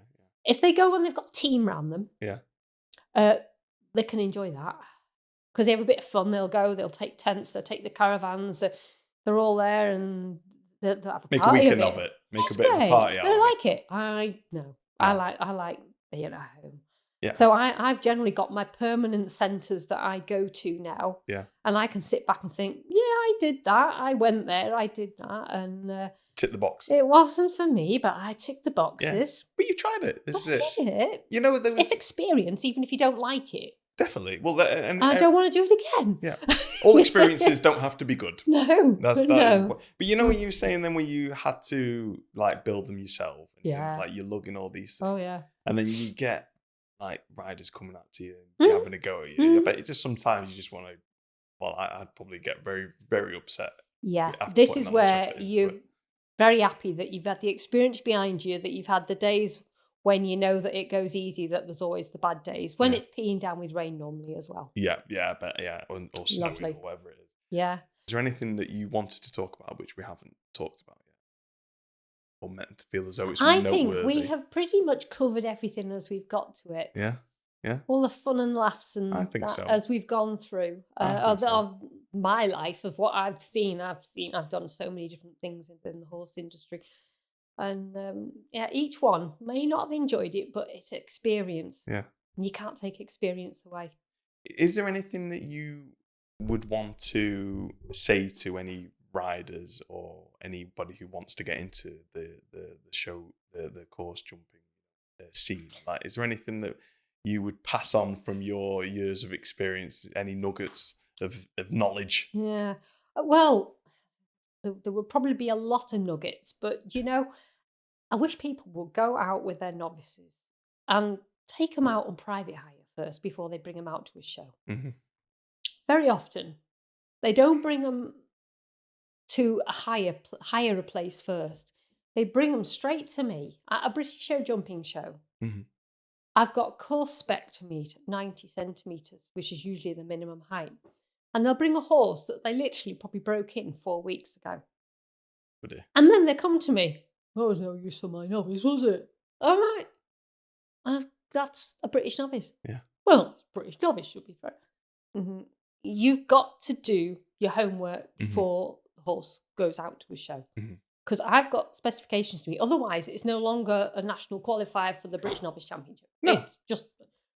Now, I actually agree with them when they say they don't want to take them to a riding club or a pony, something smaller, because, everyone's going the wrong way around the collecting ring and they're all doing everything. Well, it's dangerous. Yeah, or it can be for them because they're riding something that's just broken in. But they must get out and practice something somewhere at a friend's, hire a place, and also practice jumping fillers. Yeah. Get your bin bag under the jump. Put something under the fence to make it look. If you do that from day one, then they won't come crying to me when I have to put a water tray under a fence at a certain level. Yeah. Oh, we've never seen one of them before. And you think, what have you been doing for the past 2 years? Yeah. Just go. You should practice that. If you do something with a horse, almost from the day you sit on it, if it's learned to go past people rustling a crisp bag with an umbrella or whatever it might be, right from day one, walk over bin bags on the floor, whatever it is they need to do, then they're going to be more rounded when they go out to a show. They're going to have seen more. If you protect them of all this stuff, and then all of a sudden they go out, there's other horses around them. They've got microphones. They've probably got flowers. Don't come to me crying that it can't do it. It's not ready. Yeah. And they go. I help build some training facilities so they can hire at some of the local centres. And I put fillers under the jumps. And very often I can be having a cup of tea. The first people have come in to hire the course so they can practice on that. Well, it's good. What do? They come in. They take every filler out of the jump. I'm like, you've just hired with good money to come and practice. The fillers are 30 centimetres high. You could walk over them. You could step over them. You could walk in between them, but get the other side of them. Practice. That's what you paid for. Because don't think when you're going to get to a show, I'm going to suddenly take all the fillers out just because you took them out when you went training. Yeah. It's training. Practice them. Yeah. You've got the fillers are there for a reason. Practice. Yeah. You're not training for a real competition. You're just sort of like just doing it easy, basically. They're just dumbing it down until they can actually get round. Yeah. Which is good because they've got to get a horse cantering forward. They've got to get it going through an area that it was scared of or whatever. But you've got to get it trusting the rider that if they canter to a fence and there's a bin bag flapping on the side, they've got to trust their rider or whoever's on it that they're okay. Yeah. Is it like a stage thing? Is it sort of like okay, try it without the fillers. When you've got that, go with the fillers. Like as soon as you're confident, you could. Or would you just go straight away? There's two ways of doing it. So I was quite horrified a few years ago. So literally, I knew that these horses got off the wagon. This wasn't at a show, it was at a training facility. Yeah. They'd literally broken them in like a week before, right? So they're getting on a bit tediously, being bunked up onto the horses. Right? And I said, do you want a handout with some of these fillers? So, no. Okay. I was like, have they jumped? Have you done anything with them? No, they've not even been over a pole on the floor before. Like, surely you want me to take those box wall fillers out and think, no. Bearing in mind they were a foot high because they're only little because I don't put big ones in when it's for training because otherwise people can't jump that high. Yeah. So they're only little, but they're little miniatures of what they're going to maybe jump. Well, They literally walked, if need be, up and over and stepped over these things right from day one. They never had a problem. By the end of that hour, everything was going over everything without even, they never Really? even knew any different. The horses never knew any different. They'd done it right from, they'd been sat on last week, this week, they were doing the same thing. They were literally being sat on by their rider, walking, trotting around the arena over these things on the floor. If they happened to do a little skip and hop and jump over them, fine, but they were this high. So they could just But they were going over. pick the legs up. Sometimes they'd knock it all down and that, but they were just like, bloop, bloop, off they go. Wow. Never had a problem ever with those sort of horses. They just did it right from day one. Now you get the others where they get them going forward, get them going nicely, and then introduce bit by bit. Yeah, that works too. Yeah. But there's different methods. Do you find that first method that you said, just by going how you start, I how you quite liked it. I did quite like it because I thought, well, they're not going to have a problem ever again, are they? You know. So start as you mean to go on. Start as you mean to go on. Yeah. Never question it. The horse just goes, that was, what's your problem? I got the other side. I'm still here. You know, I got a pat, and you know, oh, that was quite interesting. It was quite good. Quite That's enjoyed my day awesome. out. Like, you know, but then you get others that they do, and then they end up having to sort of almost backtrack on the training to then jump the more scary jumps, if you can put it. Whereas if they're not actually scary at all. No. And they're weird. Oh, okay. I'm going this is straight. So there's now an app on your phone, and it's to do with how horses see colour, right? Okay. And recently, we were a bunch of riders, and we were like, "Oh my god, that's a scary jump!" Oh. I said, "Just a minute." Brought this app on my phone up, and it shows you what the horse actually sees. Right. And I showed it them, and it's a picture of the jump and what the horse sees the jump behind it. And we might be looking at this lovely, beautifully pink jump, right? Pink and white, whatever it was. And beside it is what the horses see, which is like a grey and white, very dumbed down picture. And I said, is that really scary? Oh. Oh, really? Yeah. So now, some colours, obviously, they do see quite brightly. Are they scared at them? Maybe it's in our mind that we think we're scared of them. Yeah. And I think a lot of it comes from us. So if we look at something and go, oh, that's going to bite me, kick me, that's going to be, it happens, doesn't it? You're scared. Yeah. So riders, so if we go into a competition and let's say the first rider's gone in and stopped at number 3 because it's got orange poles on it or something.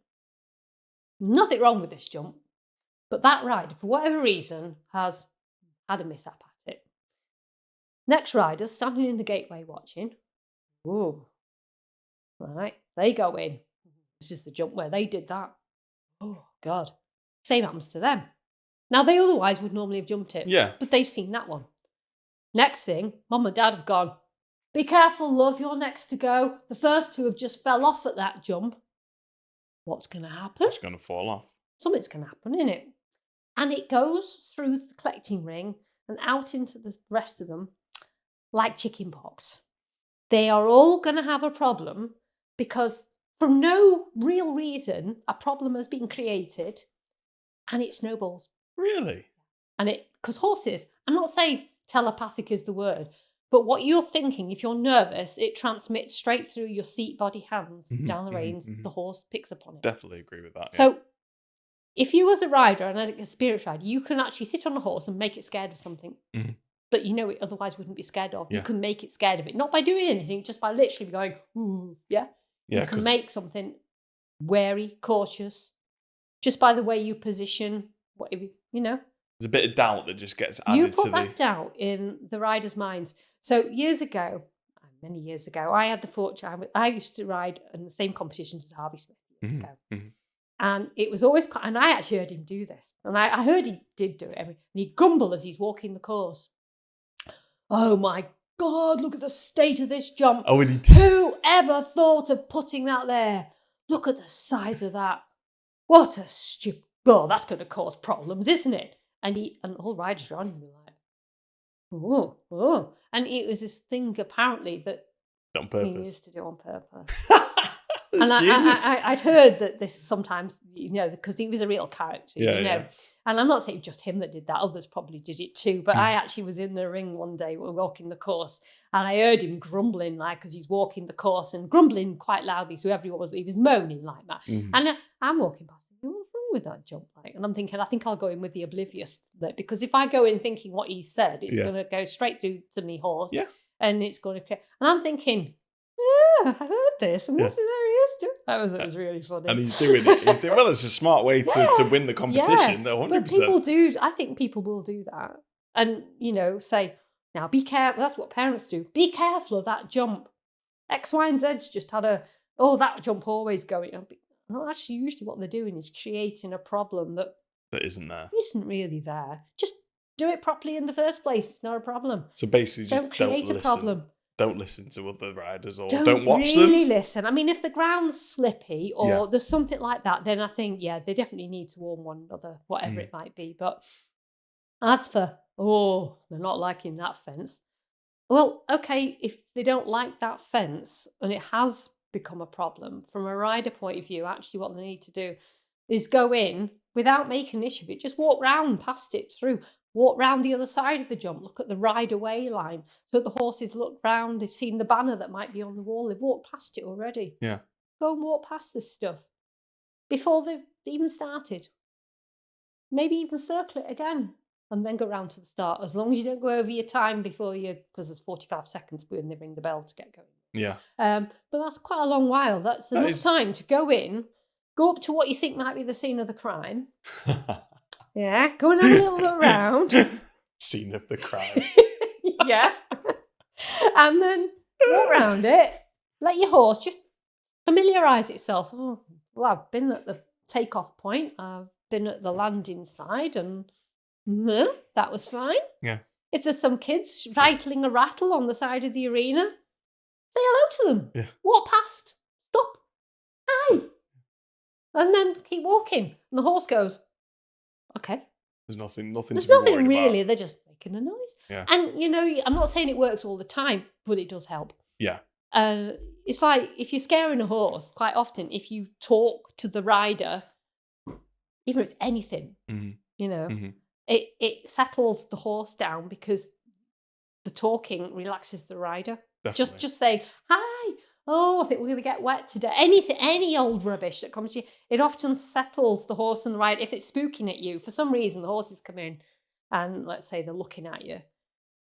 You might be wearing a long mac or something. But if you talk to them, because they have to get used to it. I mean, they say, you were standing too near the jump. Maybe, but I wasn't in the jump. You can jump the jump. Yeah. And do you not have a trainer that actually stands in the arena with you when you're practicing? I think you do. So don't tell me that I shouldn't be in the arena. Yeah. You will have a trainer, or normally would have had a trainer in the arena with you, beside you when you were learning with your horses. So at that point, what have they done to frighten the horse? Yeah. Or is it that I'm going to distract you? And it's the same for everybody. Yeah. Arena party are going to come in and pick a fence up. Things do happen. That banner will flap. 100%. Go walk past it. Yeah. Just the simple stuff.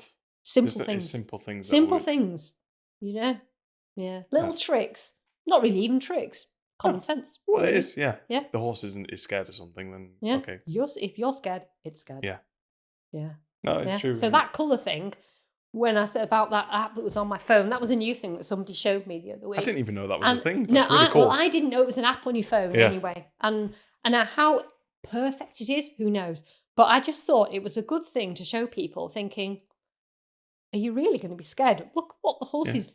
It's not, is it? Yeah. And why would the horse be scared You're of the scared colour of it. orange? Yeah, it might not even. Riders just get a thing. Yeah. I think they have to probably take a bit more, by the sounds of it, a bit more responsibility.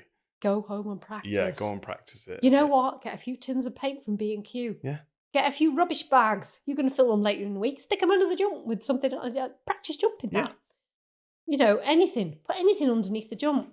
But it's little tips like that if someone's listening to this, they'll take away and they'll practice it and they'll improve their game. They don't need expensive jumps to practice jumping. No. weird things. Mm-hmm. It doesn't have to be unsafe things. I'm not saying go and jump your wheelbarrow, but you know, it's just things that you will have, like plastic things that you might have emptied, the old water containers. Everybody's got them. Paint them. Yeah. To Have put a bit them of fun. underneath. Put them out full of water underneath the jump. Anything. Doesn't matter what it is. You know, just be inventive. Yeah. Think about it. Try and make